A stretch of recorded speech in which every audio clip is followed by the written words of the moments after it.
ሰላም ጤና ይስጥልኝ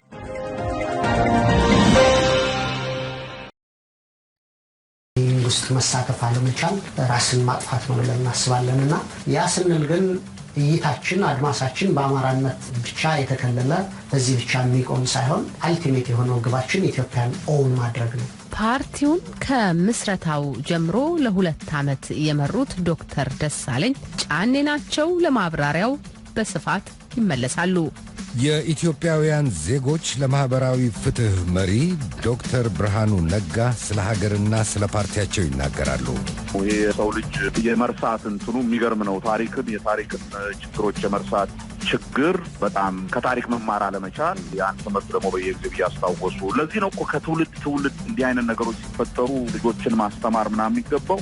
ያ አደጋ ተመልሶ በሌላው ጀነሬሽን የበፊቱን መከራ ያየው ጀነሬሽን ሲያልፍ አዲሱ ጀነሬሽን ተመልሶ እዛ ውስጥ እንዳይገባ ለማድረግ በዚህ ምሽት ይዘናቸዋል። እሁድ መጋቢት 13 2012 ዓመተ ምህረት ጤና ይስጥልኝ የተከበራችሁ አድማጮች፣ ከምሽቱ ዝግጅት ጋር አብረናችሁ የምናመሸው ጽዮን ግርማና እኔም ሶሎሞን አባተነን። እስከ ምሽቱ 4 ሰዓት ከኛ ጋር ሁኑ። አሁን የሰዓቱን ዋና ዋና የዓለም ዜና እናሰማችሁ። ኢትዮጵያ የኮሮና ቫይረስ ተጋላጮች ቁጥር 11 መድረሱን የኢትዮጵያ ጤና ሚኒስቴር ዛሬ አስታውቋል። የኮቪድ-19 ታማሚ መሆኑ በምርመራ የተረጋገጠው አንደኛው ግለሰብ ወደ ቤልጂክና ሆላንድ ተጉዞ የነበረ የ28 ዓመት ወጣት ኢትዮጵያዊ እንደሆነና ወደ ሀገሩ የተመለሰው ባለፈው ሳምንት ቅዳሜ መጋቢት 5 2012 ዓ.ም እንደነበረ ከሚኒስቴሩና ከማህበረሰብ ጤና ኢንስቲትዩት የወጣው መግለጫ ያመለክታል። ወጣቱ ወደ ሀገር ከገባበት ዕለት አንስቶ ራሱን ከሌሎች ነጥሎ መቆየቱና በራሱ ላይ ክትትል ሲያደርግ እንደነበረም ተገልጿል።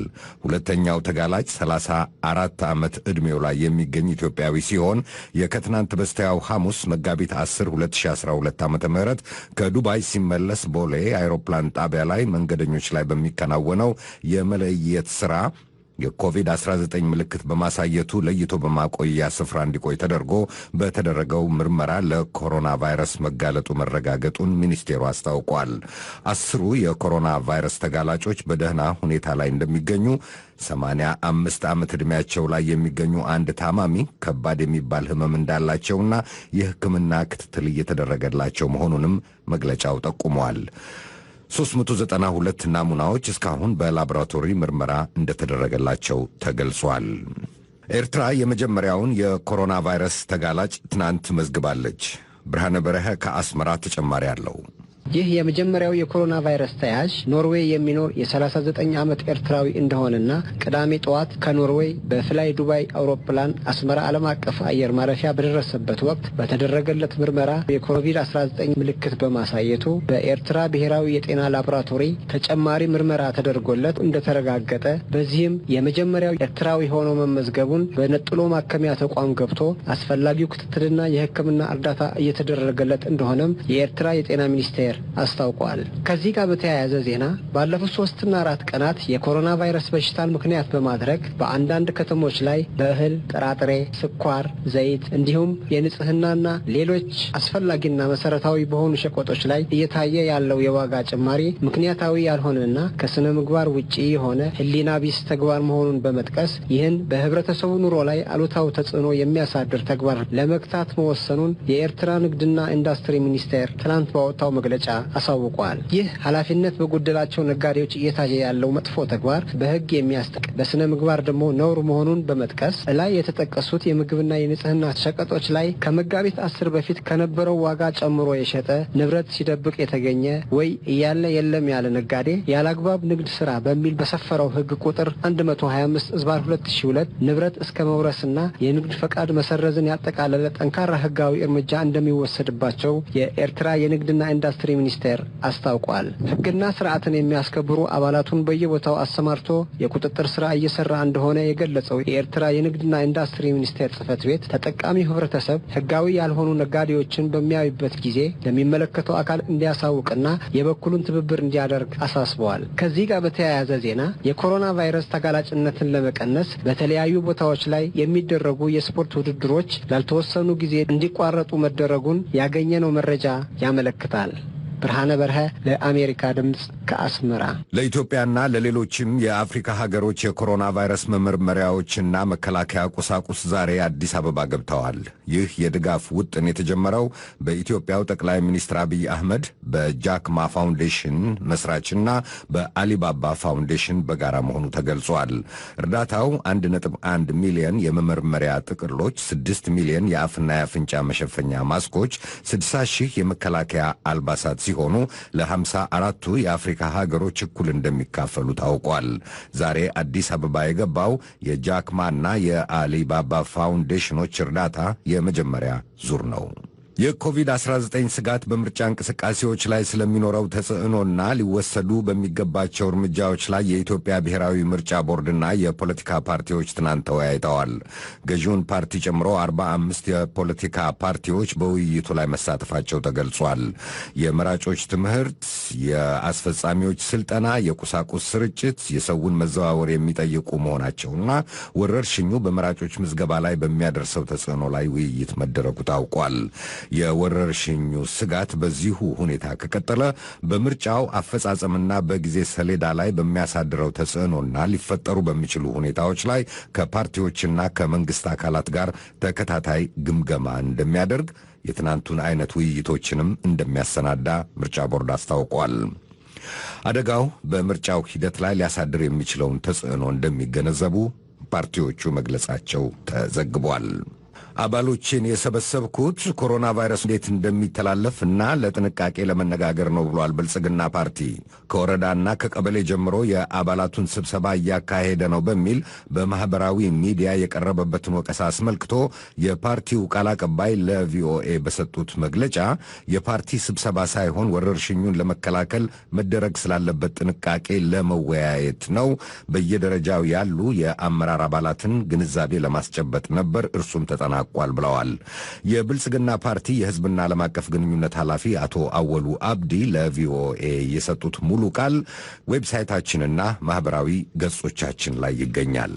የኮሮና ቫይረስ ወረርሽኝ በዓለም ዙሪያ ከ320 ሺህ መብለጡና በኮቪድ-19 ምክንያት የሞተው ሰው ቁጥር ከ13500 ማሻቀቡ ታውቋል። በተጋላጮች ቁጥር ቻይና በ81 ሺህ ሰው የበለጠውን ቁጥር ይዛ ሰንጠረዡን ስትመራ፣ ጣሊያን ከ50 ሺህ በላይ ሰው ተይዞባታል።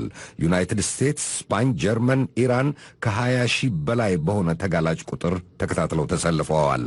ወደ 5000 በሚጠጋ ቁጥር ብዙ ሰው የሞተው ጣሊያን ውስጥ ሲሆን ተከትላም ቻይና ከ3200 በላይ ሰዎቻቸውን በጥቂት ሳምንታት ውስጥ አጥተዋል። ዩናይትድ ስቴትስ ውስጥ የሞተው ሰው ቁጥር እስካሁን ከ350 በላይ ዘልቋል። ዩናይትድ ስቴትስ ውስጥ ቁጥሩ ወደ 80 ሚሊዮን የሚጠጋ ሰው ራሱን ከስራ ቦታ አግልሏል።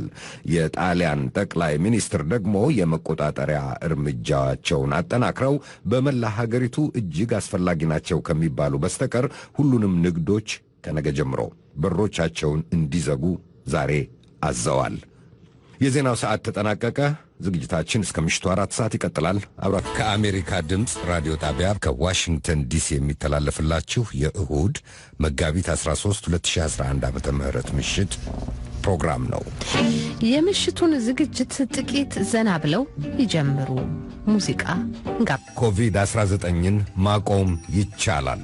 ህመም ከተሰማዎ፣ ትኩሳት ካለው፣ የሚያስለውና የሚያስነጥሶ ከሆነ እባክዎ ለከፋ መዘዝ ጊዜና ዕድል አይስጡ። በቤት ውስጥ ማስታገሻዎችና በባህላዊ ሕክምና አይተማመኑ፣ አይረድዎትም። ፈጥነው ወደ ጤና ባለሙያ ይሂዱ፣ ሌሎችንም ይጠብቁ። ሲያስሉ ወይም ሲያስነጥሶ አፍዎንና አፍንጫውን በክንዶ መጋጠሚያ በደንብ ይሸፍኑ። እጆችዎን አያነካኩ። አይኖችዎን፣ አፍዎን፣ አፍንጫውን፣ ጆሮዎችዎን ላለመነካካት ይጠንቀቁ፣ ይንቁ። እጆችዎን በሳሙናና በብዙ ወራጅ ውሃ ይታጠቡ። ውሃና ሳሙና አጠገቦ ከሌለ በማንኛውም አልኮሆል ያብሷቸው። ከልጆች ጋር ስለ ኮሮና ቫይረስ ኮቪድ-19 ይነጋገሩ። ልጆች ሁልጊዜ እጆቻቸውን እንዲታጠቡ ያለመታከት ይምከሯቸው። ልጆች ከታመሙ ጓደኞቻቸው፣ እኩዮቻቸውና ሌሎችም የታመሙ ሰዎች እንዲርቁ ይንገሯቸው። በአካባቢዎ የሚያስለው ወይም የሚያስነጥስ ሰው ካለ በ1 ሜትር ያህል ይራቁ። መረጃዎችን ከባለሙያዎች ከባለሥልጣናትና ከታመኑ ምንጮች ብቻ ያገኙ። ባልተጨበጠ ሹክሹክታና በይባላል አይተማመኑ። ስለ ኮቪድ-19 ድብቅ ነገር የለም። በግልጽ ይወያዩ። ኮሮና ቫይረስን አንተ ማቆም ትችላለህ። ኮሮና ቫይረስን አንቺ ማቆም። ምናልባት ለኮሮና ቫይረስ ቢጋለጡ ወይም ኮቪድ-19 አጋጥሞታል ቢባል አሁን ወደ መጀመሪያው ቅንብር የአማራ ብሔራዊ ንቅናቄ አብን አዲሱ ሊቀመንበር አቶ በለጠ ሞላና ፓርቲውን ከምስረታው ጀምሮ ለ2 ዓመት የመሩት ዶክተር ደሳለኝ ጫኔ ለጥያቄዎቻችን መልስ ሊሰጡን ባለፈው ሳምንት ስቱዲዮአችን ተገኝተው ነበር። ወደ አሜሪካ ስለወሰዳቸው ጉዳይ የሰጡትን ማብራሪያ በክፍል 1 አስደምጠናችሁ ነበር። በተከታዩ ክፍል ፓርቲያቸው ስለሚያቀነቅነው የብሔረተኛነት ጉዳይ ተጠይቀው የሰጡትን ማብራሪያ እናስደምጣችኋለን። ጽዮን ግርማንች ያወያየቻቸው ዶክተር ደሳለኝ እንዳሉት የመጨረሻ ገቢዎች ነን ለብሔርተኝነቱ የሚል ነገር አንስተዋልና እንደውም አስተያየት የሚሰጡ ሰዎች የአማራ ብሔራዊ ንቅናቄ አብን ነው የብሔርተኝነት መሶብ ከተነሳ የመጣ ነው። ብዙ ሰዎች የብሔር ማቀንቀን የብሔር ጉዳይ አሰላሽቷቸው ለኢትዮጵያ የሚያዋጣ አይደለም፣ አደገኛ መንገድ ነው ብለው በመሪ ደረጃ ሳይቀር ይሄንን የብሔር ጉዳይ መግፋት በጀመሩበት ሰዓት ወይም ማውገዝ በጀመሩበት ሰዓት ነው አብን የመጣና አዲስ የብሔርተኛ አቀንቃኝ የሆነው። ደግሞ የአብን ለየት የሚያደርገው አማራ በሚል ብሔር የሚጠሩ ሰዎች ወይም በዛ የሚገለጹ የማህበረሰብ ክፍሎች በቁጥር ከብዙ ሚሊዮን በላይ የሆኑ ህዝብ በተለያየ የሀገሪቱ ክፍል ባሉበት ሁኔታ አንዳንዶቹም አማራነታቸውን ወይም የአማራ የሚባለውን ስነልቦና የሌላቸው በሚኖሩበትን አካባቢ ስነልቦናን የተላበሱ ሰዎች ህዝቦች ባሉበት ሁኔታ አብን መጥቶ ይሄንን ሀሳብ ሲያነሳ ልክ እንዳልኩት መሶቡ ከተነሳ በኋላ ካለቀ በኋላ ያመጣው ስለሆነ ገዢ ሀሳብ አይደለም ብለው አስተያየት የሚሰጡ የሚከራከሩና የሚሟገቱ አሉ። የእናንተን ሀሳብ የሚያጣጥሉ ሰዎች አሉ። ምን ሀሳብ አላችሁ እዚህ ላይ? ምን አስተያየት ይሰጣሉ? እስቲ አቶ በለጠ ጥያቄን ስላስረዘምኩት ይቅርታ። ምክንያቱም ሰዎች የሚያነሱትን ሀሳብ አንድ ላይ ጨምቆ ለማቅረብ ካደረኩት ጥረት የመጣ ነውና እስቲ እዚህ ላይ አስተያየት ይስጡ። ህገ መንግስቱ በብሔራችን ነው የሚያቀርብ። ማህበረሰባዊ ማንነትን መሰረት ያደረገ ነው። ባንኮች በብሔር የተደራጁበት፣ የቢዝነስ ተቋማት፣ ፖለቲካ ፓርቲዎች፣ ሚዲያዎች ሁሉም በብሔር በሚበየንበት ሁኔታ አማራ እንደ ህዝብ የመጨረሻ ገቢ ነው ወደዚህ ኢንጌጅመንት እና እሱ መልሽ ማድረግ ስለነበረብን ያደረግነው ነው። ያ ማለት ግን ሌሎች ከአማራ ውጭ ያለው ወገናችንንም ድምፅ አንሆንም፣ ለሱ መብት አንታገልም ማለት አይደለም። እሱን የቡራዩ ጭፍጨፋ ጊዜ በግልጽ መግለጫ ወጣን፣ ድጋፍ በአካል ይዘን ተገኝተናል። ለገጣፎ መፈናቀል ሲኖር ሌሎች ጌዲዮ ወደ ዝርዝር ጉዳዮች ላይ በኋላ እንመጣበታለን እና በዛም ከአማራው ዘለል ራዕይ እንዳለው እሱንም ልገልጽ ፈልጌ ነው። እሺ ወደ ዝርዝር ጉዳዮቹ እንመጣበታለን። ምክንያቱም አንዳንዶቹ ጉዳዩ የሚመለከታቸው ሰዎች በአካል አጠገባችን በሌሉበት አነጋገር በማይችሉባቸው ሁኔታዎች ያሉትን ነገሮች አናነሳቸውም እና ድርጅታቸውን የተመለከቱት ውይይት ላይ ብቻ እናተኩራለን። አሁን ዶክተር ደሳለኝ እንዳሉት የመጨረሻ ገቢዎች ነን ለብሔርተኝነቱ የሚል ነገር አንስተዋልና እንደውም አስተያየት የሚሰጡ ሰዎች የአማራ ብሔራዊ ንቅናቄ አብን ነው የብሔርተኝነት መሶብ ከተነሳ የመጣ ነው። ብዙ ሰዎች የብሔር ማቀንቀን የብሔር ጉዳይ አሰላሽቷቸው ለኢትዮጵያ የሚያዋጣ አይደለም፣ አደገኛ መንገድ ነው ብለው በመሪ ደረጃ ሳይቀር ይሄንን የብሔር ጉዳይ መግፋት በጀመሩበት ሰዓት ወይም ማውገዝ በጀመሩበት ሰዓት ነው አብን የመጣና አዲስ የብሔርተኛ አቀንቃኝ የሆነው። ደግሞ የአብን ለየት የሚያደርገው አማራ በሚል ብሔር የሚጠሩ ሰዎች ወይም በዛ የሚገለጹ የማህበረሰብ ክፍሎች በቁጥር ከብዙ ሚሊዮን በላይ የሆኑ ህዝብ በተለያየ የሀገሪቱ ክፍል ባሉበት ሁኔታ አንዳንዶቹም አማራነታቸውን ወይም የአማራ የሚባለውን ስነልቦና የሌላቸው በሚኖሩበትን አካባቢ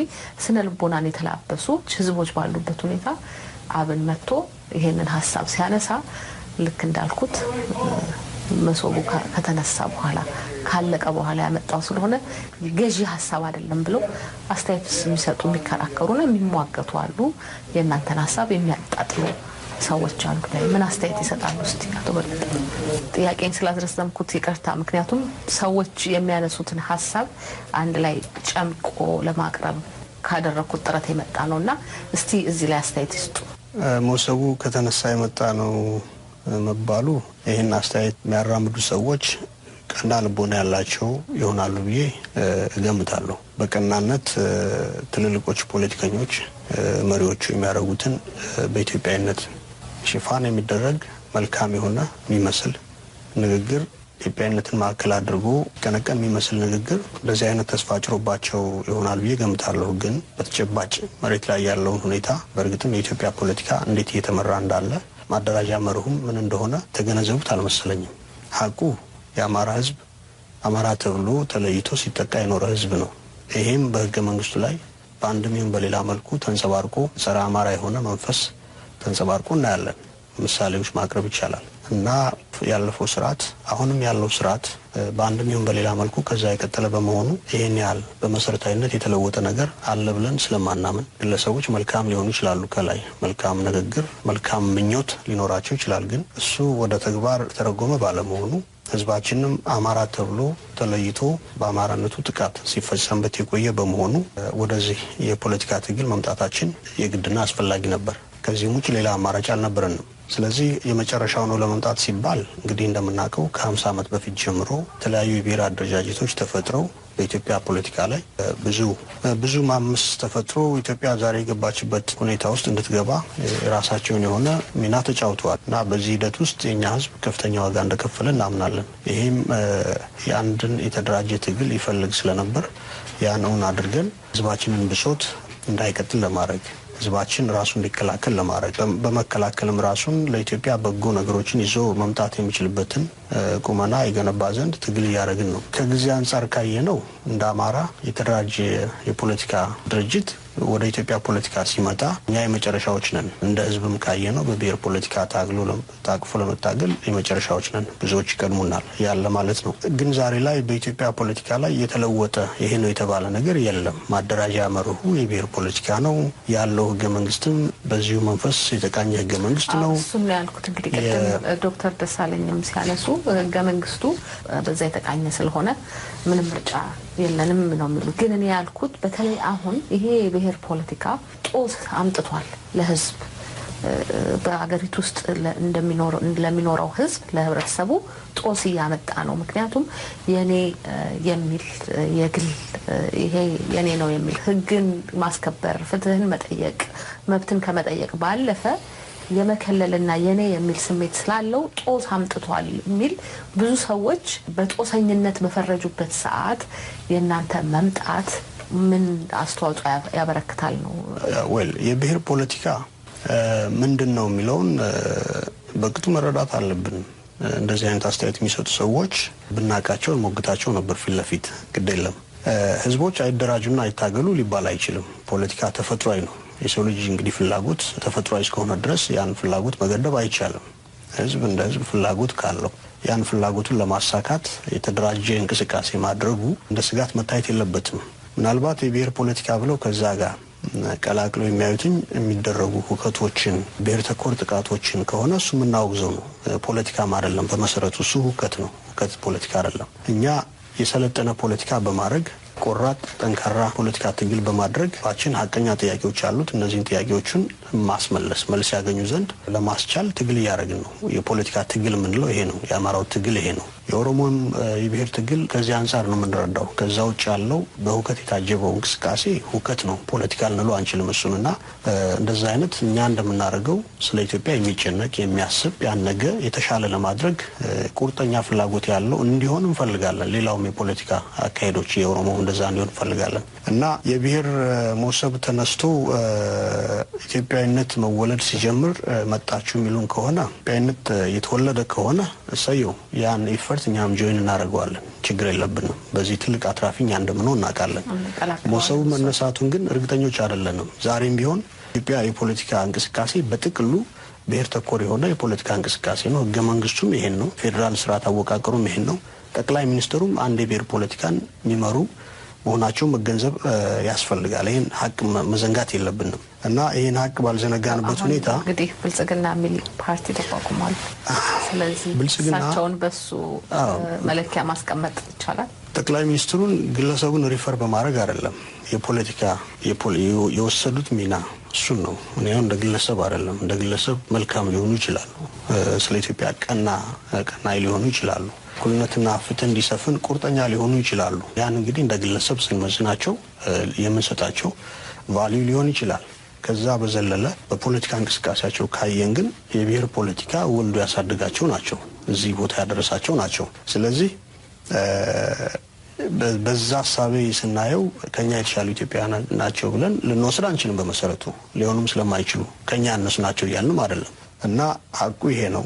ዛሬም ቢሆን በኢትዮጵያ ፖለቲካ ላይ ሰልጥኖ ያለው የብሔር ፖለቲካ ነው። ዋና ህግጋቱም ይሄን ነው የሚያሰምረው። ህገ መንግስቱ ይሄ ነው። አጠቃላይ ስርዓቱ ይሄ በሆነበት ሁኔታ የእኛን የአማራው መደራጀት በቀናነት የማያዩ ሰዎች ከዚህ አንጻር እኛን ዲስከሬጅ ለማድረግ ፍላጎት እንዳላቸውም የምናጠው አይደለም። ይሄ ፍላጎት አለ። የአማራ ልጆች ተደራጅተው ህዝባቸውን መከላከል እንዳይችሉ፣ የህዝባቸውን ጥቅም ማስከበር እንዳይችሉ ፍላጎት ይተዋል። እኛን እንቅስቃሴ ከፋሽዝም ጋር በማያያዝ ጸረ ኢትዮጵያዊ በማለት ብዙ ዲስከሬጅ ላደረጉን ፈልገዋል። ይሄ ፍላጎት ከምን እንደሚወለድ ስለምናቅ እኛ ስራዎቻችን ላይ አተኩረን ስራ ስንሰራ ቆይተናል። በእርግጥም ከኛ የተሻለ ኢትዮጵያዊ ሊኖር እንደማይችልም እንገነዘባለን። እኛ እንግዲህ ከሌሎች የተሻለ ኢትዮጵያኖች ነን ብለን ባንመሳደቅም ከኛ የተሻለ ኢትዮጵያዊ ደግሞ እንደሌለ እርግጠኞች ሆነን መናገር እንችላለንና ከኛ የተሻለ የለም ካሉ ከሌሎች የተሻለ ነን ብለው እንደዛ አይደለም ነሰሰሪ እንደዛ ያሉ በጣም ጠንካራ የሆኑ ሀሳቦችን የያዙ አረፍተ ነገሮችን መጠቀም ከዚህ በፊት በፓርቲ ውስጥም ያሉ አንዳንድ ሞሰቡ ተነስቷል የሚለው ቀላል ስላልሆነ ነው። ባይዞይ ይሄ አባባል የሆነ ከጸረ አማራነት ሳቢም ጋር የታሸ እንደሆነ እንገነዘበዋለን። ባይዞይ እንዳልኩሽ ነው። ሀቀኛ የሆነ የኢትዮጵያ አደረጃጀት ቢኖር በዛ ፍላጎት የተቃኘ በዛ መንፈስ የተቃኘ የፖለቲካ ስርዓት ቢኖር ደስተኞች ነን። ተጠቃሚው አማራው እንደሚሆንም እንገምታለን። ከሌሎች ህዝቦች ባላነሰ ሁኔታ አማራው እንደሚጠቀም ኢትዮጵያ ሰላም ከሆነች እኩልነት ከሰፈነባት አማራው ተጠቃሚ እንደሚሆን እናውቃለንና ለኛ የሚከፋን ነገር አልነበረም። እሱን ቢሆን እሱን አንቀበልም ብለን ሌላ አይነት የፖለቲካ ስለዚህ እኛ የምናስበው ወይም ደግሞ መሆን አለበት ብለን የምናስበው ስለሌለ በዚህኛው መንገድ ይሄድን ነው። እስቲ የሚጨምሩት ካለ እንመለሳለን። አሁን አቶ በለጠ ሲናገሩ ያለ ሀሳብ ያላቸው ለምሳሌ ጦስ አለው ብለው ተረድተው በዘር መደራጀት ለኢትዮጵያ ጦስ አለው ብለው አስበው ቃወሙ ሰዎች አሉ ብዬ ያን ሀሳብ ነበር ያነሳሁትና እንዲህ ያሉ ሰዎች ካሉ እንሞግታቸዋለን። ብንሞግታቸው ጥሩ ነው ብለው ነበርና በጣም በየቀኑ በተለይ ኢትዮጵያ ውስጥ ያለውን ቴሌቪዥኖችን ከፍት አስተያየት የሚሰጡ ሰዎች በግጥም በዘፈን ስብሰባ ላይ በየቦታው ላይ የምንሰማው ጠዋት ማታ ባልተለመደ ከዚህ ቀደም ተሰምቶ በማይታወቀው ሁኔታ ዘረኝነት አደጋ አለው የሚል ነው። ያ ማለት በዘር መደራጀት ማለት ነው። እሱን ሀሳብ ሰብስቤ ነው ጥያቄውን ያመጣሁትና ካሉ እንሞግታቸዋለን ማለት የሉም ማለት ነው። ግን አሉ እምልሽ በዚህ አሁን ባለንበት ሰዓት ኢትዮጵያ የተሰራችበትን ስሪት ተቋማት የተዋቀሩበትን መንገድና አጠቃላይ ኤቭሪዴይ ያለንን ሪያሊቲ መንዘነጋ ከሆነ የፖለቲካ የዋሆች ነው ምን ሆነው ማለት ነውና ሁሉም ተቋማት የመንግስት ሹመቶችን ጨምሮ ሁሉም ነገር በብሔር መነጽር በሚታይ ሁሉም ተቋማቶቻችን ሁሉም የየቀን ህይወታችን በዛ በተበየነበት ሀገር ለአማራ ራሱን በብሔር ደራጅቶ አለመታገሉና በኢትዮጵያ ፖለቲካ ውስጥ በሚደረግ ስርዓት ያለው ድርድር ዲሲፕሊን እንዲሆነ ባርጌኒንግ ውስጥ መሳተፍ አለመቻል ራስን ማጥፋት ነው ብለን እናስባለንና ያ ስንል ግን እይታችን አድማሳችን በአማራነት ብቻ የተከለለ በዚህ ብቻ የሚቆም ሳይሆን አልቲሜት የሆነው ግባችን ኢትዮጵያን ኦውን ማድረግ ነው። ልሽ ባለፈው 50-60 ዓመት የተነሱ ምን ማለት ነው ኢትዮጵያን ኦውን ማድረግ ማለት ነው? አማራ አገር አልባ እንዲሆን ተደርጓል። በየቦታው መንግስት አልባ እንዲሆን ተደርጓል። የፌደራል የሚባለው ስርዓት በስም ፌደራል በተግባር ግን ዩኒተሪ የሆነ ማይኖሪቲ የሆኑ ሰዎች ስልጣን ተቆጣጥረው እንደ አማራ አይነት ህዝብን በጠላትነት ፈርጀው ይሄ ክልል አይደለም ይሄ ሀገር አይደለም እየተባለ እንዲፈናቀል እንዲሰደድ ሀብቱ እንዲወድም አጠቃላይ ከማህበራዊ ኢኮኖሚያዊ ህይወት እንዲገፋ ከፖለቲካው እንዲገለል ተደርጓል ብለን እናስባለንና ኢትዮጵያን ኦን እናደርጋለን ስንል አገር አልባ መንግስት አልባ እንዲሆን የተደረገው ህዝባችን በወርዱና በቁመናው ልክ የአገሩ ባለቤት የመንግስቱ ባለቤት እንዲሆን ማስቻል አለብን። ያን ትግል ደግሞ በትክክል ውጤታማ በሆነ መንገድ ማድረግ የሚቻለው አማራ እንደ አማራ ሲደራጅ ነው ብለን እናስባለን። ምክንያቱም ባለፉት 10 ዓመታት ውስጥ ለምሳሌ የተሞከሩ የፓን ኢትዮጵያኒስት የሚባለው ካምፕ ላይ አብዛኛው የሚሳተፍባቸው አማራው ነው ማለት እንችላለን። ፖለቲካ ፓርቲ አመራሮች ብታይ ብዙ አባላቸውን ብታይ ኦሮሞውን ሊስቡት አልቻሉም። ትግሬውን ወደ እነዚህ ካምፖች ወደ እነዚህ አካባቢዎች ኢንዲዩስ ሊያደርጉት አልቻለም። ሶማሌውን በሚገባው ደረጃ ጋምቤላውን ቤንሻንጉል ጉሙዙን በሚገባው ደረጃ ሊስቡት አልቻለምና ታክቲካሊ በእነዚህ ሁኔታ መቀጠል አሁን ካለው ስሪት የሀገራችን ስሪት አንፃር ለአማራ አክሳሪ ነው። ስለዚህ ኢትዮጵያዊነታችን እንደገና የተነጠቅነውን ኢትዮጵያዊነት ለማረጋገጥ የተነጠቅናቸውን መብቶች ለማስከበር አማራ ህልውናውን ማስከብሩ ለመኖር እንደ አማራ በአማራ ብሔራዊ ንቅናቄ አይነት አደረጃጀቶች መሳተፉ እና የፖለቲካ ትግል ማድረጉ ታክቲካሊ አዋጭ ነው ብለን እናስባለን። አጽንዶ ፈዘደይ ግን ኢትዮጵያ ጠንካራ እንድትሆን አንቺ ምትዩም የሞሰብ በርግጥም ተነስቶ በትክክል ወደ አገራዊ ማንነት ጠንካራ አገራዊ ማንነት ሁሉም ኢትዮጵያዊነቱን እኩል ኢምብሬስ የሚያደርግበት ሁኔታ ካለ የሁል ጊዜ የሚያማራ ፍላጎት ነው፣ የሁል ጊዜ የሚያማራ ደስታ ነው። ግን ደግሞ አሁን የፖለቲካ የዋሆች አሁን እንዴት ነው ግን እንዳላችሁት አማራን በአማራነት በብሔር ከተደራጀ ሌሎቹም ሁሉም በብሔር ከተደራጀ እንዴት ሆኖ ኢትዮጵያ የሚባለው መንፈስ ኢትዮጵያ የሚባለው ስሜት ምክንያቱም ብሔር እኔነት አለበት የኔ የሚል ነገር አለበት። የኔ ከተባለ ወደ ውድድር ነው የሚገባው፣ ወደ ፉክክር ነው የሚያድገው። ስለዚህ በምን መንገድ ለማምጣት ነው የምትታገሉት? ህዝቦች አሉ የሚለውን ሀቅ እንቀበል። መጀመሪያ ላይ በኢትዮጵያ ውስጥ አንድ ወጥ ህዝብ የለም፣ ወጥ ሴት የለም አይደለም።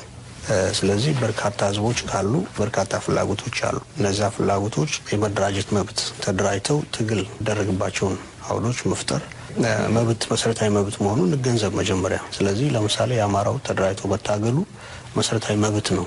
አማራ የሚባለው ህዝብ እስካለ ድረስ ይህም ህዝብ ፍላጎት አማራዊ ፍላጎት እስካለው ድረስ ፍላጎቱን ለማራመድ የሚችልበትን የፖለቲካ ፕሮግራም ነድፎ ይታገል። ከሌላ አንፃር መተርጎም የለበትም። ፋክት መሆኑን እንቀበል መጀመሪያ ላይ።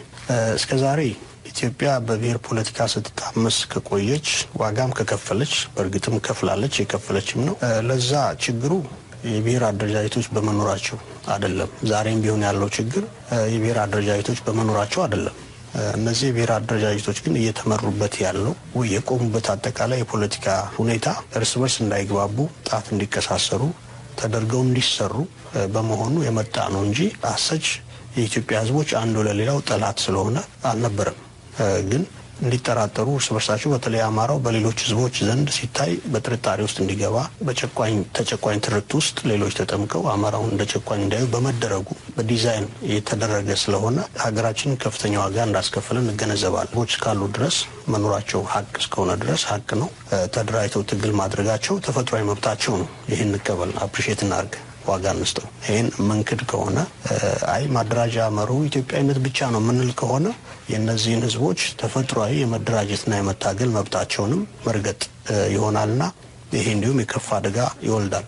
ባይሆን ኢትዮጵያን በማያምስ መልኩ እንዲቃኝ ማድረግ ደግሞ ይቻላል። ሁሉም አካላቶች ኃላፊነት ተሰምቷቸው ኢትዮጵያን በበጎ በመሳል ለኢትዮጵያም የተሻለ ሁኔታ የራሳቸውን አስተዋጽኦ ለማድረግ ሰላም፣ እኩልነት እንዲሰፍን ለማድረግ በዛ ልክ የተቃኘ በዛ ፍላጎት በዚህ ጽኑ ፍላጎት የተቃኘ ትግል እንዲያደርጉ እንፈልጋለን። እኛ እንደዛ ስለሆን ሌሎች እንደዛ እንዲመጡ እንፈልጋለን። መድረኩ መፈጠር አለበት። የፖለቲካ ስርዓቱ እንዴት ነው ተግባራዊ የምታደርጉት ለሚለው ጥያቄ መልስ ሊሰጡኝ። እንግዲህ እኛ ቁጥጥር ያለን በራሳችን ላይ ነው፣ በሌሎች ላይ ቁጥጥር የለንም። በራሳችን ላይ ቁጥጥር አለን ስንል የአማራ ህዝብ ጥያቄዎች ምንድናቸው የሚሉትን እናውቃለን። ስለዚህ እነሱን በማወቅ እነዛን ጥያቄዎች መልስ እንዲያገኙ ማታገል ነው። በትግል ሂደት ስንሄድ ለአማራው ህዝብ ሌሎች ህዝቦች ጠላት እንደሆኑ አንነግረውም። ጠላት የሚባል ህዝብ የለውም። የአማራ ህዝብ ሌላ ጠላት የሚባል ህዝብ የለውም። ይሄን ነግረዋለን። ሌላ ሀሳብ እንዲጫንበት ሌላ ጥሩ ያልሆነ መንፈስ ሌሎች ህዝቦችን እንደ ስጋት እንደ ጠላት እንዲያይ የሚያደርግ አስተምሮት በህዝባችን ላይ ይሄን አንጥልበትም፣ አይሆንም። ስለዚህ ሪስፖንሲብል ነን።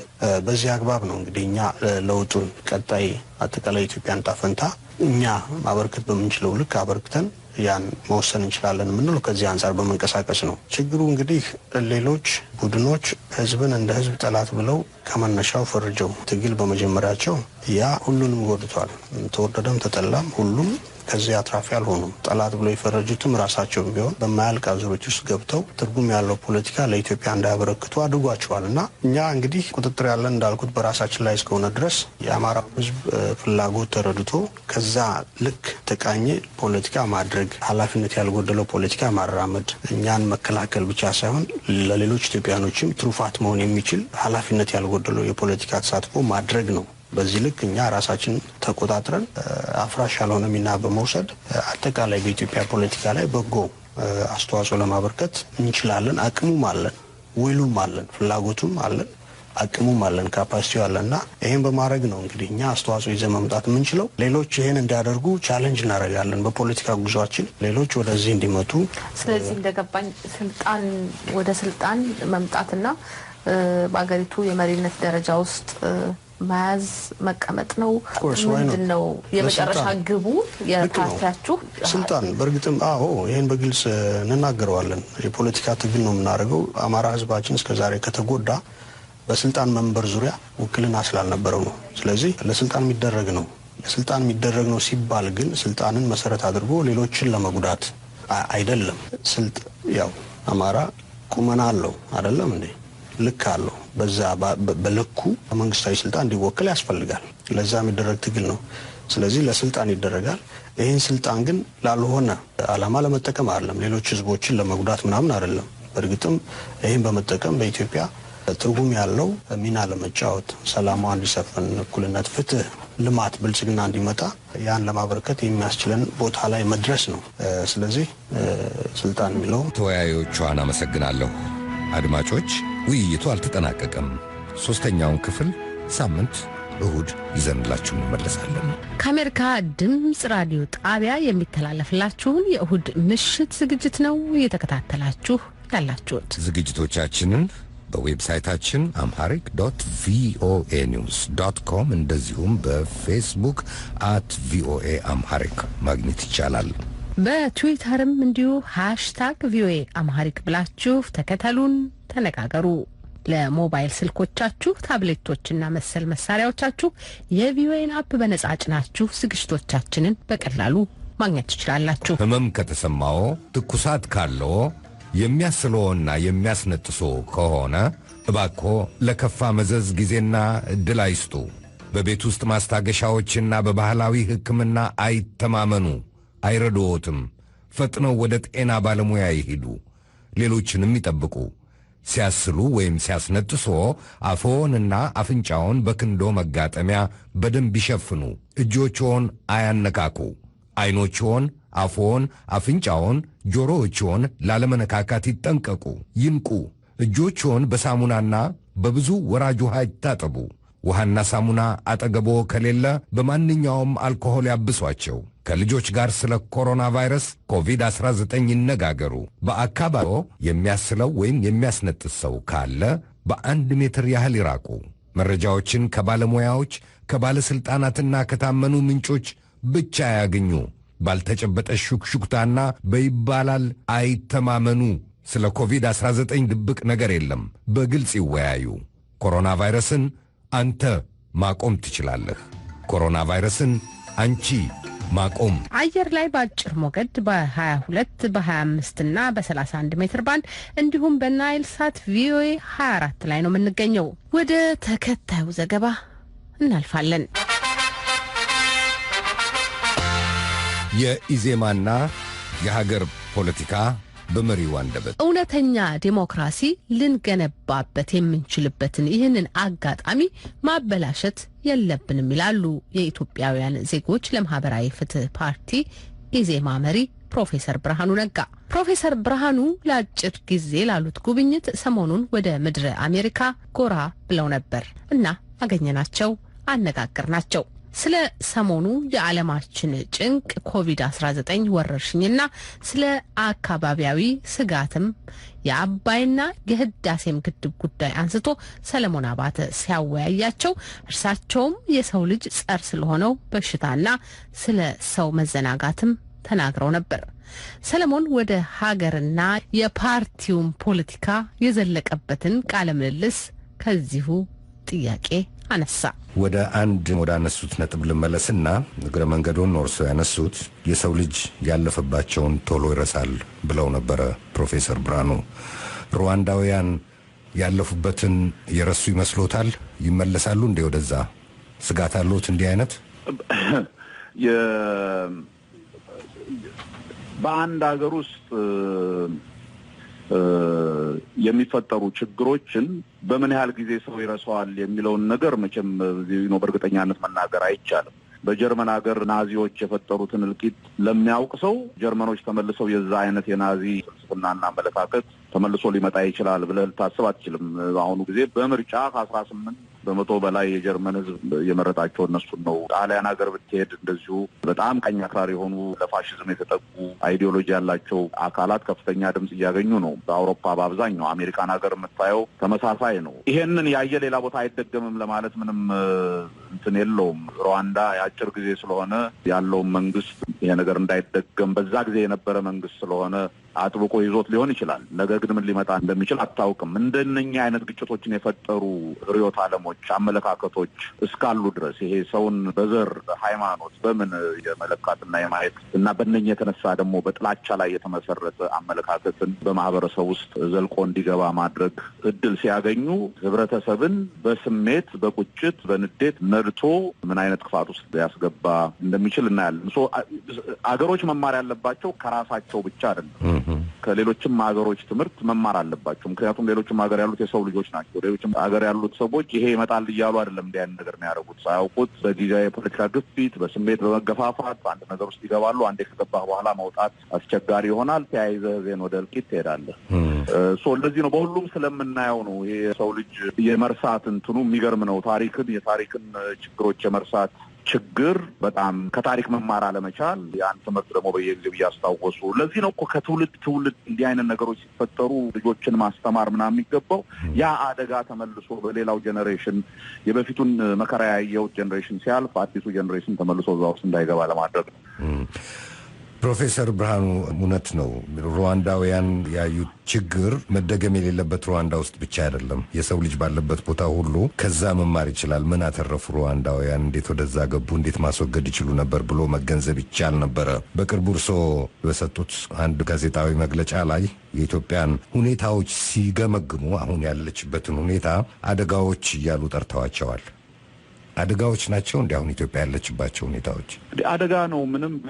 በምንም አይነት አንድ ማህበረሰብ ያሉትን የፖለቲካ ልዩነቶች በሰለጠነ መንገድ እየተነጋገረ ልዩነቶችን ለማህበረሰብ አቅርቦ ማህበረሰብ የሚመርጠውን ተቀብሎ ተሸንፎም ከሆነ ለሚቀጥለው ራሱን አዘጋጅቶ የሚሄድበት የሰለጠነ ፖለቲካ ውስጥ እስካልሆንክ ድረስ ያለህን ስሜት ያለህን አመለካከት በግድ ሌላው ላይ ለመጫን ሌሎች ሀሳቦች እንዳይንሸራሸሩ ለመከላከል ወይም ደግሞ የምትፈልገውን ነገር በጉልበት ማምጣት እችላለሁ ብለህ በምታስብ ጊዜ በመንግስትም በኩል ይሁን በሌላ ሁል ጊዜ ወደ ቂም ወደ በቀል ወደ ግጭት ባንዴ እንኳን ብታቆመው ነገ ተመልሶ የሚመጣ በሽታ ውስጥ ነው የምትገባው። እና በዛም እኔም ባልኩት ንግግር ላይ በተለይ የአክራሪ ብሔረተኛነትን የሚያራምዱ ኃይሎች የራሳቸው አመለካከት የኛ ብቻ ነው ትክክል፣ ከኛ ውጪ ያለው አመለካከት በምንም ለአካባቢያችን አይመጥንም፣ እዚህ አካባቢ እንደዛ አይነት አመለካከት መምጣት የለበትም፣ ህዝቡ ሰምቶ ሪጀክት ያድርገው አይደለም፣ ህዝቡ ሰምቶ ይጣለው ሳይሆን መሰማትም የለበትም ያልክ በጉልበት እነኛን ነገሮች በአመፅ እንዳይሰሙ ማድረግ ስትጀምር ቀስ እያለ የሚወስደው ወደዛ ነው። ይሄ ቅድም ያልከው የሩዋንዳ ምናምን አይነት በአንዴ እኮ አይደለም ነው። ቀስ እያለ እንደነኚህ ነገር አይነት ነገሮች እየደነደኑ ሲሄዱ ከዛ በኋላ ለመመለሻ የሚሆን ነገር ታጣለህ። በዚህ ምክንያት ነው ቀድሞ እንደ ማስጠንቀቂያ ያለ መንገር የሞከርኩት። በዛም መግለጫ ላይ እንደ ድርጅት የሞከር ነው ይሄ ነው። ይሄ ትሬንድ ከሆነ ይሄ ከተለመደ ይሄ ትክክለኛ የፖለቲካ አካሄድ ነው ተብሎ መታመን ከጀመረ ይሄ በስሜት የሚሄዱ ወጣቶችን እስካነሳሳልህ ድረስ ምንም ነገር ባደረግ ትክክል ነው ብለህ የዛ አይነት የፖለቲካ ጨዋታ ውስጥ ማህበረሰብን ካስገባህ በአንዴም ባይሆን ቀስ እያለ ወደዛ አይነት ችግር ውስጥ ይከትሃል። ስለዚህ ነው ይሄንን ካሁኑ ማስቆም አለብን። የዓለም ማህበረሰብ ታሪክ የሚያሳየን በእንዲህ አይነት በተወሰነ ጎጥ የፈጠሩ የሚደረግ እንቅስቃሴ በትናንሽ የአካባቢ መንግስታት ራሳቸውን ከሌላው እንደ ባዕድ እንደ ጠላት እያዩ በአካባቢያቸው ያለውን ብቻ ማህበረሰብ አሰባስበው እሱን እየተከላከለ ወር ሌላው ጋር እያጠቃ የሚኖርበት ዘመን አዲስ አይደለም ለሰው ልጅ ታሪክ። እንደው መንግስት የሚባለው ኃይል የመጣው እንደዛ አይነት አካሄድ እርስ በርስ እልቂቱን በጣም ስላበዛው ነው። መንግስት አንዱ ያደረገው እንዲህ አይነት እርስ በርስ እልቂትን መቀነሱ። ለዚህ ነው መንግስት የሚባለው ተቋም ራሱ እንደ አንድ የስልጣኔ አካል በሰው ልጅ ታሪክ ውስጥ የመጣው። አሁን ተመልሰህ እንደገና ወደኋላ በትናንሽ ጉልበት ባላቸው ዋርሎርዶች የሚታዘዝ ኃይል ይዘህ የኔ ዘር የምትለውን ነገር ብትጀምር ዛሬ ሰፋ ባለ ዘር ያየኸው ነገ በዘሩም ውስጥ ተከፋፍሎ እርስ በርሱ መጋጨት የማይችልበት ምንም ምክንያት የለም። በዛ ሁኔታ ላይ ሁሉም እኔ ጉልበተኛ ልሁን በዛ ጉልበት የሚመጣ ጥቅም አገኛለሁ ብሎ የሚሄድበት አካሄድ ነው የሚኖረውና ይሄ ነገር አይበጀንም። ይሄ ነገር በጣም መጥፎ ነገር ነው። በጣም አደገኛ ነገር ነው። ካሁኑ እንጠንቀቅ። ካሁኑ ቀስ እያልን እያሰብን እንሂድ፣ በብልሃት እንጓዝ። አለበለዚያ በኋላ ተመልሰን ማስቆም የማንችለው ግጭት ውስጥ እንገባለን። አንዴ ደግሞ እዛ ያንን መስመር ከተሻገርከው በኋላ ምን እንደሚሆን ማን እንደሚያቆመው አታውቅም። ለዚህ ነው ቀድሞ ማስጠንቀቅ ያስፈልጋል ብለን አስበን ያንን ያደረግነው። ፕሮፌሰር ብርሃኑ ምን ይደረግ? እንዴት ይቁም? ምን ይሻላል? ሁለት እንትን ነው በእኔ አመለካከት። ይሄ ኃላፊነት ያለባቸው በዋናነት 3-4 አካላት አሉ ብዬ አምናለሁ በአንድ ህብረተሰብ ውስጥ። አንደኛ መንግስት ራሱ ነው። መንግስት የምትለው ተቋም ቅድም እንዳልኩህ የመጣውና ተቀባይነት ያገኘው በሁሉም የዓለማችን ክፍሎች እንደዚህ በትናንሽ ቡድን የሆነ ያለውን መጨራረስ ትንሽ ልዩነት በተፈጠረ ቁጥር ወደ ግጭት እየረንት የሚያደርገው ለማስቆም ነው። ትላልቅ መንግስቶች አንድ ያደረጉት ጥሩ ነገር እንዲህ አይነት ግጭቶችን ማስቆም። መንግስት ትልቅ ኃላፊነት አለበት። እንደዚህ አይነት ትናንሽ በየቦታው የሚፈጠሩ ጉልበተኞችን ማስቆም፣ የሚወጣው የጨዋታ ህግ ሁሉንም በኩልነት የሚያይ መሆኑን ማረጋገጥ ኃላፊነት አለበት። ስለዚህ መንግስት ኃላፊነቱን መወጣት አለበት። ይሄን ችግር የሚፈጥሩት በብሔረተኛነት ደረጃ የተደራጁ ጽንፈኞች ብቻ ሳይሆኑ በመንግስትም ውስጥ በታችኛው የመንግስት እርከን ውስጥ የነበሩ እንደሆነ በደንብ አይተናልና መንግስት ራሱንም በደንብ መመልከት አለበት። እነኝህን ኃይሎች አደብ ማስገዛት አለበት። የጨዋታ ህጉን የጨዋታ ሜዳውን ለሁሉም እኩል ማድረግ አለበት። ከዛ ባሻገር እነኝህ ደግሞ ብሔረተኛ የምትላቸው ድርጅቶች በዛሬ ዘመን በጉልበትና በፈንግጭው የሚገኝ ስልጣን የለም። ስልጣን ከሆነ የምትፈልጉት ማህበረሰባችንን እኛ በምናካሄደው አመለካከት ወደ ተሻለ ቦታ እንወስደዋለን ከሆነ የምትሉት ግን የዛን ማህበረሰብ ፈቃድ ማግኘት አለባቸው። የዛን ማህበረሰብ ፈቃድ የምታገኙት ያ ማህበረሰብ ያሉትን የተለያዩ አማራጮች ሰምቶ እናንተ ይሻለኛል ብሎ ሲመርጣችሁ ብቻ ነው። ከዛ ውጪ በጉልበትና በማስፈራራት ብትሄዱበት ነገ ተመልሶ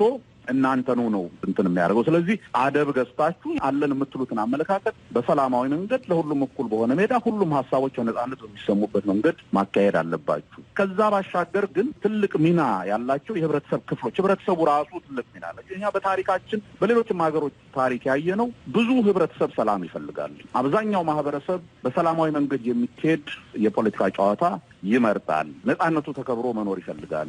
ግን ችግሩ ፖለቲካን ሁል ጊዜ በአገራችን በተለይ እንደ አደጋ እንደ መጥፎ ነገር ሲታይ ስለቆየ እንዲህ አይነት ኃይሎች በቀጥታ በዚህ ውስጥ ተሳትፈው ሁኔታውን አጠቃላይ የፖለቲካ ትኩሳቱን ማለዘብና መስመር በማስያዝ ደረጃ መጫወት የሚችሉትን ሚና አይጫወቱም። ራሳቸውን ለመጠበቅ ከዛ ግጭት እኔ ምን አገባኝ እኔ እዛ ውስጥ ገብቶ ምን አጨማለቀኝ በሚል በሚተውበት ጊዜ የፖለቲካ ሜዳውን ለእነኛ አይነት አክራሪዎች፣ ጉልበተኞች ወይም ጎረምሶች በስሜት ብቻ ለሚጋልቡ ሰዎች ይተዋሉ። ያኔ ግን አደጋው ሲመጣ ሁሉንም ነው የሚመለከተው። ከራሳችን ታሪክ ያየነው ነው። ይሄ ሌላ ሀገር ታሪክ አያስፈልገንም። በ66 ሄደንበታል። የደረሰውን ነገር እናውቃለን። በ83 የመጣውን ለውጥ እናውቃለን። የደረስንበትን እናውቃለንና ይሄን አሁን ያገኘነውን እድል ዝም ብለን እንደሌላው ጊዜ ምን ያገኛል ብለን መተው የለብንም። የሲቪክ ማህበረሰብ ተቋማት ትልቅ ሚና መጫወት ይችላሉ። ይሄንን ሚናቸውን መጫወት አለባቸው። ከዳር ቆመው ሊያዩት አይችሉም። የአንድ ፖለቲካ ቡድን ደጋፊ መሆን የለባቸውም። ግን አጠቃላይ የጨዋታው ህግ የጨዋታው ሜዳ ለሁሉም በእኩልነት የሚሰራ መሆኑን ህጉ ደግሞ ሀገራችን ወደፊት ሊወስድ የሚችል መሆኑን ሰላማዊ የሆነ በሀሳብ ልዕልና ላይ የሚሄዱትን መገሰጽ ኃላፊነት አለባቸው። ምሁራን ኃላፊነት አለባቸው። ዝም ብለው ሊያዩት አይችሉም። ምሁራን በአንድ ማህበረሰብ ውስጥ ትልቅ ሚና አላቸው። እንደ ከዚህ በፊቱ አንገታቸውን እንዲሰብሩ እንዲደፉ ተደርገው በተቀመጡበት ሁኔታ ማህበረሰብ ምን አይነት አደጋ ውስጥ ሊገባ እንደሚችል አይቷልና ዝም ማለት የለባቸውም። ይሄ ሁሉ የማህበረሰብ አካል ኃላፊነት አለበት። ሚዲያው ኃላፊነት አለበት። ዝም ብሎ በውሸትና በሚጮህ ነገር ይዞ ማህበረሰብን የበለጠ ግጭት ውስጥ ለመክተት የሚደረግ ሙከራ አደጋውን ቅድም አንተም ባነሳው በሩዋንዳ አይተነዋል፣ በሌሎችም ሀገሮች አይተነዋልና በሚዲያ ውስጥ የሚሳተፉ ኃይሎችም ለጊዜው ማን ይሰማኛል ማን ሆሆ ይለኛል ከሚል ሳይሆን ይሄ የምናደርገው ነገር አንደኛ በእውነት ላይ የተመሰረተ ነው ወይ፣ ሁለተኛ ማህበረሰብን ችግር ውስጥ የሚከት ነው ወይ። የሚዲያ ስራ እኮ ማህበረሰብን ችግር ውስጥ መክተት አለበት፣ ችግር ውስጥ እንዳይገባ መከላከል ነው። እነኚህ ሁሉ አካሎች ኃላፊነት ስላለባቸው ነው ለሁሉም ነው ይህን ኃላፊነት በጋራ እንወጣ አምለው። ፕሮፌሰር ብርሃኑ በመግለጫዎቹ ላይ ሲናገሩ በጥቅል የሚጠሯቸው ወይም የሚፈርጇቸው አካላት አሉ። አክራሪ ብሔረተኞች፣ ጉልበተኛ ድርጅቶች እያሉ የሚጠሯ መሪ ልታገኟቸው ጥረት ታደርጋላችሁ? እነዛን አክራሪ ብሔረተኞች የምትሏቸውን ወይም ጉልበተኛ ድርጅቶች መሪዎችን?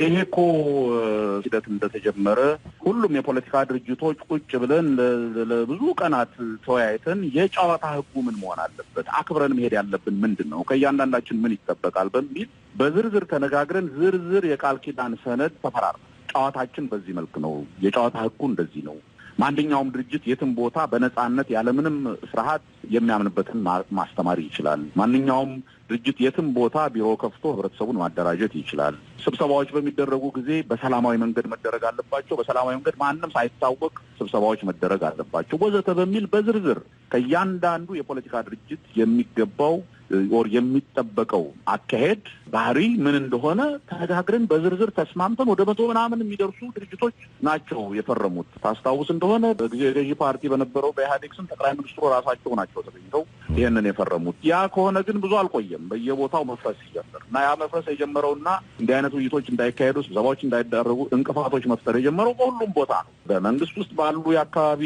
ስሮች ላይ የወሰዷቸውን እርምጃዎች ስናይ ነበር። የተለያዩ የፖለቲካ ድርጅቶች ነን የሚሉ ወጣቶችን አደራጅተው የሚበጠብጡባቸው ሁኔታዎች ነበሩ። አንዳንድ ቦታዎች ላይ መሳሪያ ሁሉ አንስቶ እንትን እስከ ማድረግ የተደረሱበት ነበሩ። ምንም እንኳን የቃል ኪዳን ሰነዱ በፍጹም ምንም አይነት የጉልበት አካሄድን አንጠቀምም በሚል ስምምነት ላይ የተመሰረተ ቢሆንም አዎ በደንብ በየጊዜው ውይይት ተደርጓል፣ በየጊዜው ስምምነት ተፈርሟል። ግን ያንን በተግባር መዋል ነው ያቃተው። ይሄ ደግሞ አንዱ በመንግስት በኩል በጊዜው እርምጃ ለመውሰድ ፈቃደኛነት ስላልነበርና ፈቃደኛነት ያልነበረው ደግሞ አንድም ወደ አዲስ ስርዓት ይሄድ ነው ጉልበት መጠቀም አያስፈልግም በሚል እና በሌላ በኩል ደግሞ ምናልባት በገዢው ፓርቲ ውስጥም የነበረ የአመለካከት አንድነት ባለመኖሩ ሊሆን ይችላል እርምጃዎች አይወሰዱም ነበርና ዝም ብሎ ለተወሰነ ጊዜ እንደው ዝም ብሎ አገሩ መረለቆ ነበረ። በዛ ጊዜ ነው ነገሮች እየከፉ የሄዱት እና ተስፋ የምናደርገው ይሄን ነገር በተለይ ይሄ ምርጫ እየቀረበ ሲሄድ ስሜቶች እየተጋጋሉ ሲሄዱ በዚህ ሁኔታ ከሄደ በፍጹም የምርጫ ትርጉም ባለው ሁኔታ ሊካሄድ አይችልም። ስለዚህ መንግስትም ኃላፊነቱን መወጣት አለበት። ሌሎቹም አካላት ከአሁን በኋላ በዛ መልክ እንደዛ አይነት ጨዋታ እያጣቀሱ መሄድ እንደማይቻል ተረድተን ሁላችንም ይሄን ነገር ማስቆም አለብን እና ለመጀመሪያ ጊዜ በታሪካችን ለመጀመሪያ ጊዜ ያገኘነውን ይሄን እድል እውነተኛ ዴሞክራሲያዊ ስርዓት የመፍጠር እድል እንዳናበላሸው በጣም መጠንቀቅ አለብን። ፕሮፌሰር ብርሃኑ አሁን መጨረሻ ላይ ያነሱት ጥያቄ ያነሱት ሀሳብ ተስፋ ውስጦ እንዳለ የሚያመላክት ነው። እነዛ የሚሏቸው አደጋዎች እነዚህ የሚሏቸው ኃይሎች ተስፋ የሚያስቆርጥ ሁኔታ ላይ አላደረሷትም ሀገሪቱን የሚል ሀሳብ አለዎት ማለት ነው? አዎ ተስፋ የሚያስቆርጥማ ነው ብትል እኮ በቃ ፎጣውን ወርውረህ ዝም ብለህ ትቀመጣለህ። ያለን አንድ ሀገር ነው። የቻይናዎች የሚሉት አሉ ኢትዮጵያ ውስጥ አንዳንድ ጊዜ ኢትዮጵያውያንን ሲያዩ እንደ ሌላ ሀገር አላቸው የሚሉት ነገር አለ እየተባለ ይቀለዳል። አዲስ አበባ ውስጥ ሌላ ሀገር የለንም፣ ያለን ሀገር ይኸው ነው። ዓለም ከዚህ በፊት እንደነበረው ለስደተኛ ከሀገር ለሚሄድ ሰው በሯን ከፍታ አይዞ ብላ የምትቀበልበት ጊዜ አይደለም። ችነች ያለችን ሀገር በጣም ብዙ መከራ አይታ ይህን ሁሉ ስቃይ አይታ እዚህ ደርሰናል። አሁን ይህን እድል አግኝተናል። ይህን እድል ካበላሸን ጦሱ በፍጹም እንደዚህ በቀላሉ የምንወጣው አይደለም እና ይሄንን የመረዳት አቅም አለን ብዬ አስባለሁ። ይሄንን የመረዳት አቅም አለን። ፖለቲካ ስልጣን መያዝና ማሸነፍ አይደለም ትልቁ ነገር። የጨዋታ ህጉ ላይ ከተስማማን ማንም ቢያሸንፍ በትክክል ካልሰራ በሚቀጥለው መቀየር ይቻላል። የጨዋታ ህጉ ላይ ስምምነት ከሌለ ግን በጉልበትና በእንትን ከተሄደበት ሁሉ ነገር ነው የሚፈርሰው። ይሄን ተረድቶ ሁሉም የጨዋታ ህጉን አክብሮ መንግስትም ጭምር የጨዋታ ህጉን አክብሮ የሚሄድበት ይህንን የጨዋታ ስርዓት ለማስኬድ የተቋቋሙ ተቋሞች እንደ ምርጫ ቦርድ፣ እንደ ፍርድ ቤቶች፣ እንደ ሰብአዊ መብት ኮሚሽን፣ እንደ መከላከያ ደህንነት ያሉ የጸጥታ ኃይሎች በሙሉ ኃላፊነታቸውን የሚወጡበትና ከዚህ በፊት ስናደርግ የነበርነው አይነት ስህተቶች እንዳንደግም ይህንን እድል እንደ ሀገር እንዳናጣ ያደርጋሉ የሚል በጣም ትልቅ ተስፋ አለኝ። ቢኮዝ ይህንን አለማድረግ የሚያመጣውን አደጋ አይናቸውን ጨፍነው ቢያዩት ይረዱታል ብዬ ነው ማምኑ። እርስዎ ለጠቅላይ ሚኒስትር አብይ ጠቅላይ ሚኒስትር ከመል ዶክተር አብይ ልበል ምክንያቱም የዛሬ 2 ዓመት አካባቢ እርሳቸው ገና ሙሉ በሙሉ ስልጣኑን ሳይቆጣጠሩ ስልጣኑን ሳይዙ የአብይ አስተዳደር የሚባል መንግስት ሳይመሰርቱ እርሶ ገና ሽብርተኛ ሆነው እርሶ ይመሩ የነበረው ድርጅት ሽብርተኛ ሆኖ ሳለ የኔ ቃል አይደለም በትምህርት ተጠቅሶ ነው የነን መናገረው ድጋፉን ሲገልጹ የነበረው ከዚያን ጊዜ ጀምሮ ነው ሰሞኑን በሚሰጧቸው አንዳንድ ሐሳቦች በየክፍተቱ በየስንጥቁ እየሾለኩ የሚወጡ አንዳንድ በዚህ መንግስት ላይ እርሶ ያሉትን አመለካከት አልፎ አልፎ እንደው በጭላንጭል የሚያሳዩ ሐሳቦች አሉና ያን ጊዜ ሰጡ የነበረው ድጋፍ ለጠቅላይ ሚኒስትር አብይ አህመድ አሁንም እንዳለ ነው ወይስ ጥርጣሬ ያለዎት በዚህ አስተዳደር ላይ? በመጀመሪያ ያኔም ቢሆን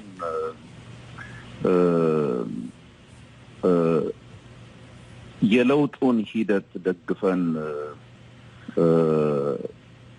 አገራችን ገብተን ይሄን የለውጥ ሂደት አግዘን ከዳርና ድረስ ብለን ስንገባ ይሄ ነገር አልጋ ባልጋ ይሆናል ቀላል ይሆናል ከዚህ በፊት ለ20 ምናምን ዓመት ሲሰራ የነበረ የመንግስት ተቋም በአንድ ጊዜ ተገልብጦ ሁሉ ነገር ሰላማዊና ንጹህ የመወዳደሪያ እንትን ይፈጥራል የሚል ቅዠት አልነበረንም አስቸጋሪ ሂደት እንደሚሆን በዚህ አስቸጋሪ ሂደት ውስጥ ስህተቶች እንደሚፈጠሩ እነኚህ ስህተቶች እየታረሙ መሄድ እንዳለባቸው ዴሞክራሲያዊ ስርዓት መመስረት እኮ ምናልባት በጣም ከባዱ ስራ ነው እኔ ብዙ ጊዜ የምናገረው አለ ሀገራችን ውስጥ ስብሰባዎች በሚደረጉ ጊዜ እነ ፈረንሳይ እኮ 100 ዓመት ፈጅቶባቸዋል ዴሞክራሲያዊ አብዮት ከጀመሩበት ጊዜ ጀምሮ የተረጋጋ ዴሞክራሲያዊ ስርዓት ለመፍጠር እንደዚህ ቀላል ይሆናል የሚል ቅዠት አልነበረንም ድጋፋችን እምነታችሁ ያ ከሆነ እውነተኛ ዴሞክራሲያዊ ስርዓት እንዲመጣ ከሆነ ፍላጎታችሁ ከናንተ ጋር ነን በፖለቲካ ሐሳብ ልንለያይ እንችላለን እነኛን ልዩነቶቻችንን ለህዝብ አቅርበን ተከራክረን እኛ በዚህ እንለያያለን therefore እኛን ምረጡን እነሱን አትምረጡ ልንል እንችላለን ግን ስርዓቱ እንዲፈጠር እምነቱ ካላችሁ ያን ስርዓት ለመፍጠር በሚደረገው ሂደት የሚመጡ እንቅፋቶችን ለመጥረግ እንተባበራለን ይሄ because ያ ስርዓት መጀመሪያ መኖር አለበት የፖለቲካ የሚባለው ነገር እንዲኖር ሀገር መኖር አለበት ፖለቲካ የሚባለው የሰለጠነ ፖለቲካ እንዲካሄድ ሰላም መኖር አለበት እነኚህን ነገሮች በመፍጠር ሂደት እንተባበራለን በሚል ነው ያ ፕሪንሲፕል ነው ከበፊቱ ጀምሮ ይዘን የመጣነው አሁንም ያለን ይሄንን በቅርብ ጊዜ ያቀረብኩትን ጋዜጣዊ መግለጫ በሚመለከት ከሆነ ያልከው ሁሉ ጊዜ በሰው ልጅ የስልጣኔ ሂደት ታሪክ በአንድ በኩል ስርዓት አልበኝነት ይሄ ቅድም ያልኩት አይነት ሁሉም በየጎጡ ተከፋፍሎ ጠመንጃ ይዞ የሚታቆስበትና የሚተላለቅበት ነገር እንዳይኖር ያስቆመው መንግስት የሚባለው ጠንካራ ተቋም መፈጠሩ ነው መንግስት is important የሰለጠነ ህይወት እንድንኖር ከፈለግን መንግስት ማለት በጣም አስፈላጊ ተቋም ነው ይሄ መንግስት ግን ዝም ብለህ ከለቀቀው መስመሩን ደሞ ስቶ መንግስት ህዝብን የሚበድል መንግስት ህዝብን የሚረግጥ ሊሆን ይችላል ያን ደግሞ በታሪክ በሰፊው ያየ ዴሞክራሲያዊ ስርዓት እንፍጠር ማለት በእነኚህ በሁለቱ መካከል ያለች ቀጭን መንገድ መሄድ ነው አስቸጋሪ ነችና መንግስት ስልጣን ላይ ያሉ ኃይሎች ካልተጠነቀቁና ከዚህ በፊት የለመዱት አይነት በተለይ እንደኛ አይነት በሪፎርም ሂደት ላይ በፊት የነበሩት ኃይሎች አሁንም በስልጣን ላይ ባሉበት ሂደት ላይ እያለፉ ማህበረሰቡን ሊረግጡ የሚችሉ የጨዋታ ሜዳውን ሊያበላሹ ሊያሰናክሉ የሚችሉ ነገሮች ሲያደርጉ ግን ይሄን ነገር አታርጉ ይሄ ትክክል አይደለም ቢኮዝ ወደ መጥፎ ቦታ ይመራናል እያሉ መገሰጽና መምከር ግዴታችን ነው እና ያደረግነውም ይሄንን ለፐብሊኩ በአጠቃላይ የተናገርነው ቢኮዝ ፐብሊኩን መጠንቀቅ ስላለበት ነው በፐብሊኩ ውስጥ ያሉ የተለያዩ ኃይሎች ምሁራኑ ሲቪክ ማህበረሰቡ ሁሉ ይሄ ኃላፊነት እንዳለበት እንዲያውቅ ነው ባለፈው ጊዜ በዚህ ከገንዘብ ማሰባሰብ ጋር ምናምን በተያያዘ የሰሯቸውን ስራዎች ስናይ ነው ይሄ የድሮን በፊት ኢህአዴግ ሲሄድበት የነበረውን አይነት ሂደት ነው እየተሄደ ያለው ተጠንቀቁ እዚህ ላይ ይሄ ነገር አደጋ አለው የሚለውን ለማሳየት ነው ከዛ ውጪ ዴሞክራሲያዊ ስርዓት ለመፍጠር እስከወሰኑ ድረስና በዛ መንገድ እስከሚሄዱ ድረስ ያንን ስርዓት እስከመፍጠር የሚወስድ ድጋፍ ሁላችንም ማድረግ አለብን ብለን እናምናለን ከዛ ወጥተው ግን ያንን የዴሞክራሲያዊ ስርዓት የመጫወቻ ሜዳ የሚያዛባ ነገር ከሰሩ ኢንከምበንቶች ታውቃለህ በስልጣን ላይ ያሉ ኃይሎች ኢቭን ዴሞክራሲያዊ ሀገሮች ውስጥ ሁሌ ያንን አንዳንዴ እየረገጡ የሚያልፉት ነገር አለ እንደኛ ደግሞ አዲስ ስለሚሆን ሁሉም ሴንሲቲቭ ስለሚሆን በዚህ ላይ ጥንቃቄ ያድርጉ ለማለት ለመምከር ነው ያደረግነው ይሄንን እንቀጥላለን ስህተት በምናይ ጊዜ ስህተቱን እናግራቸዋለን ይሄ ግን እነሱን ለመጣል ለማዳከም ለምናምን ሳይሆን ይሄ በጋራን መስረት የምንለውን ዴሞክራሲያዊ ስርዓት በተለመደ አካሄድ በመሄድ እንዳያበላሹት ለመንገርም ነው።